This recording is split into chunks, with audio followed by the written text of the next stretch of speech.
ओम शांति। रविवासरीय शुभ सकाळर शुभ बेलारे समस्त आध्यात्मिक प्रेमी महान आत्मा मानंकु हृदयर शुभ अभिनंदन जणाई आजिर प्रभु चिंतनर आलोचना परिसर को मु समस्तंकु सादर निमंत्रण जणाउछि। आजिर ई वस्तुवादी भौतिक दुनिया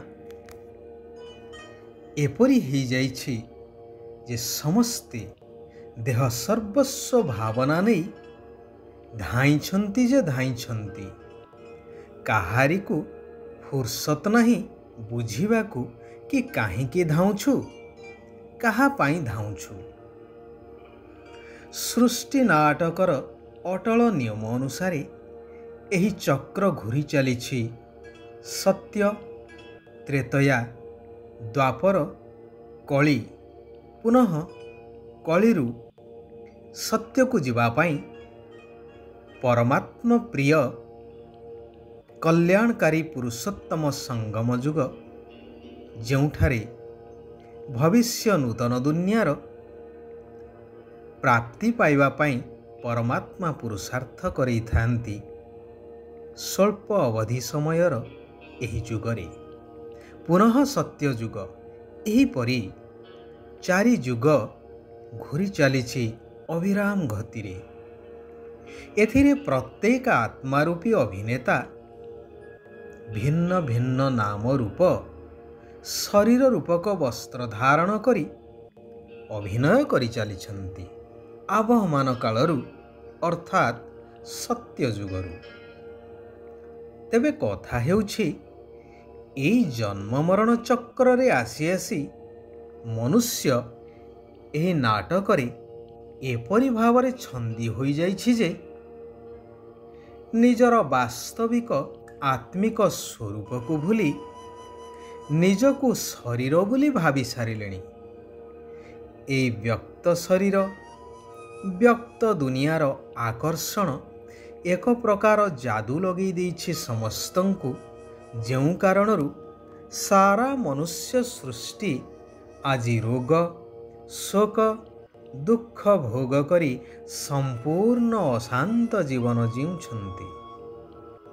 तेणु निराकार परमात्मा भगवान गीतार महावाक्य अनुसार एई व्यक्त दुनिया रे व्यक्त शरीरर आधार नहीं आसिछंती एक सत्य धर्म स्थापन करिवा पाई।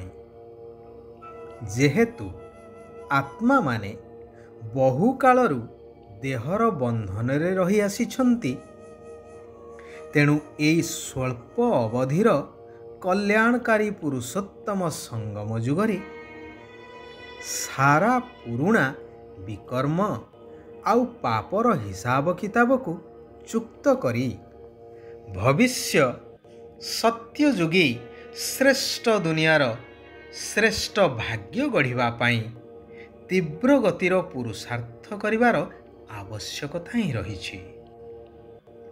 तेणु अव्यक्त बाप दादा उड़ीबा कलार अनुभव करिबा पाई दुईटी कथार संतुलन रखिबार उपदेश देउछंती, यथा ज्ञानयुक्त भावना एवं स्नेहयुक्त जोग। भगवान समस्तंकर उमंग उत्साह को बढ़ाइबा पाई कहउछंती, मु निजर स्नेही तथा भावना मूरत आत्मा एवं ज्ञान स्वरूप जोगी आत्मिक संतान मानंकु देखुछि आउ हर्षित हेउछि। एमाने मोर प्रिय मध्य अटंती।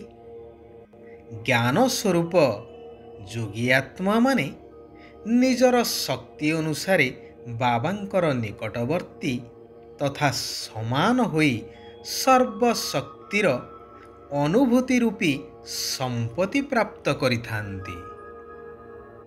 उभय तो प्राप्ति स्वरूप आत्मा अटंती, तेबे उभयंक मध्यरे अंतर रहिछि। स्नेही एवं भावना मूरत आत्मा माने बाबांक ठारू स्नेहर ଅନୁଭବ କରିଥାନ୍ତି, ଶକ୍ତିର ମଧ୍ୟ ଅନୁଭବ କରିଥାନ୍ତି, କିନ୍ତୁ ସଦାକାଳର ଏବଂ ସର୍ବଶକ୍ତିର ଅନୁଭବ କରିନଥାନ୍ତି। ହେଲେ ଜ୍ଞାନ ସ୍ୱରୂପ ଯୋଗୀ ଆତ୍ମାମାନେ ସର୍ବଦା ସର୍ବଶକ୍ତିର ଅନୁଭୂତି ଦ୍ୱାରା ସହଜରେ ବିଜୟୀ ହେବାର ବିଶେଷ ଅନୁଭବ କରିଥାନ୍ତି। ସମସ୍ତେ ତ ପୁରୁଷାର୍ଥରେ ବୃଦ୍ଧି ପ୍ରାପ୍ତ କରିଚାଲିଛନ୍ତି, ହେଲେ କେବଳ ଯୋଗୀ ଆତ୍ମାମାନେ ହିଁ ସର୍ବଦା ଅଚଳ ଅଟଳ ସ୍ଥିତିର ଅନୁଭବ କରିଥାନ୍ତି। ସ୍ନେହୀ ଆତ୍ମାଙ୍କ ମୁଖରେ ଏବଂ ମନ ଭିତରେ ସର୍ବଦା ବାବା ବାବା ଶବ୍ଦ ରହିବା କାରଣରୁ ସମୟ ଅନୁସାରେ ସେମାନଙ୍କୁ ଈଶ୍ୱର ପିତାଙ୍କର ସହଯୋଗ ପ୍ରାପ୍ତ ହୋଇଥାଏ। କିନ୍ତୁ ଜ୍ଞାନୀ ଯୋଗୀ ଆତ୍ମାମାନେ ଭଗବାନଙ୍କର ସମାନ ହେବାର ପାଖାପାଖି ହେଇଥାନ୍ତି, ଅର୍ଥାତ୍ ବାପ୍ ସମାନ ହେବାର ଅନୁଭବୀ ହୋଇଥାନ୍ତି। ସେଥିପାଇଁ ଶିବ ବାବା କହୁଛନ୍ତି, ଜ୍ଞାନଯୁକ୍ତ ଭାବନା ଏବଂ ସ୍ନେହ ସମ୍ପନ୍ନ ଯୋଗୀ ଏହି ଦୁଇଟିର ସନ୍ତୁଳନ ରଖ। ଏହା ହିଁ ଉଡ଼ିବାର କଳାର ଅନୁଭବ କରିଥାଏ। ଭଗବାନ କହୁଛନ୍ତି, ତୁମେମାନେ ମୋର ସୌଭାଗ୍ୟଶାଳୀ ଆତ୍ମିକ ସନ୍ତାନ। ମୋ ସମାନ ହେବାର ଲକ୍ଷ୍ୟ ରଖିଥିବା ମହାନ ଆତ୍ମା, ସର୍ବଦା ଅଚଳ ଅଟଳ ସ୍ଥିତିରେ ରହୁଥିବା ବିଶେଷ ଶ୍ରେଷ୍ଠ ସନ୍ତାନ ଅଟ। ଶିବ ବାବା କହୁଛନ୍ତି, ସହଜ ଯୋଗୀ ତାଙ୍କୁ କୁହାଯିବ ଯିଏ ସର୍ବଦା ଗୋଟିଏ ଛୋଟ ବାକ୍ୟକୁ ନିଜ ଭିତରେ ସମାହିତ କରିଥାନ୍ତି କି ବାବା ମୋର ଏବଂ ମୁଁ ବାବାଙ୍କର। କାରଣ କଥାରେ ଅଛି ନା, जहाँ राम है वहाँ काम नहीं और जहाँ काम है वहाँ राम नहीं। अर्थात तुमे जदि सर्वदा मोते साथी करिब, अर्थात मु तुमर साथी रे सर्वदा रहिबी, तुमे मोते सर्व संबंधरे निज स्मृति रे रखिब, तेबे माया बा पंच विकार तुम पाखकु आसी पारिब नाही। जदि जानिगल कि मोते बाबांको निकटरे ही रहिबार अछि, एहा ही मोर लक्ष्यस्थल, तेबे कर्मधंदा करिबा समय मध्य बुद्धि कर्मधंदा भितरे लगेई रखिबा व्यतीत मो सहित बुद्धि को लगेई रखिबा दरकार, जद्वारा कर्म सुकर्म हेबा सहित सदा काल पाई माया विदाय नहीं जीव तुमठारु। तुमर भाग्य जाग्रत होई भविष्य नूतन सत्ययुगी दुनिया रे श्रेष्ठ पद प्राप्त होई पारिबो। बाबा कहउछंती, मोह रूपक सूक्ष्म सूता को समाप्त करी उड़ीबार कलारे उड़ुथिबा संपूर्ण फरिश्ता हुआ। पुराना दुनिया सहित कौनसी संपर्क न रहू।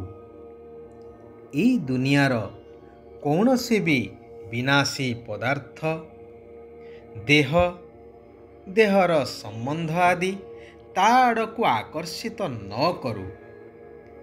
मन द्वारा अर्थात संकल्प द्वारा शक्तिर एवं कर्म द्वारा गुणर दान देवा ही महादानी हेबा। अच्छा, आजी पाई एठारे आमे माने विराम नेबा। सारा विश्वर आत्मा मानंकर कल्याण हेउ, समस्ते सुख ଆଉ ଶାନ୍ତିର ଅନୁଭବ କରନ୍ତୁ। ଓମ୍ ଶାନ୍ତି। ଓମ୍ ଶାନ୍ତି। ଓମ୍